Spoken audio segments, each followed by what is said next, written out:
MIM सदर असदुद्दीन ओवैसी ने हैदराबाद में नागराजू कत्ल मामले पर अपने सख्त रद्द-ए-अमल का इजहार किया। असदुद्दीन ओवैसी ने अवामी जलसे से खिताब करते हुए इस कत्ल की सख्त मजम्मत की, साथ ही कहा कि आईन के मुताबिक ये एक मुजरिमाना फेल है और इस्लाम के मुताबिक भी बदतरीन जुर्म है।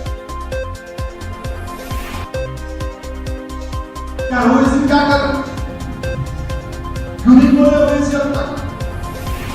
पूछो उनको क्या हो रहा है।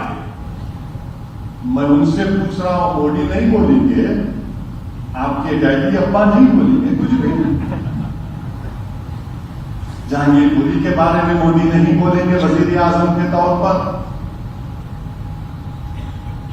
सेंधवा में 13 मुस्लिम घरों को तोड़ दिया गया, देश के प्रधानमंत्री कुछ नहीं बोलेंगे। खरगोन में 22 मुसलमान घरों को, झोपड़ियों को डिमोलिश कर दिया गया, देश के प्रधानमंत्री कुछ नहीं बोलेंगे। गुजरात खंबात में गोदामों को तोड़ दिया गया, देश के वजीर आजम कुछ नहीं बोलेंगे।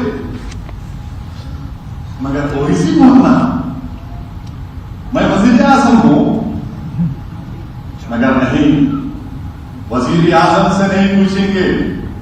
हर चीज हमारे पास, नहीं क्या बोले, क्यों नहीं बोले। यहां पर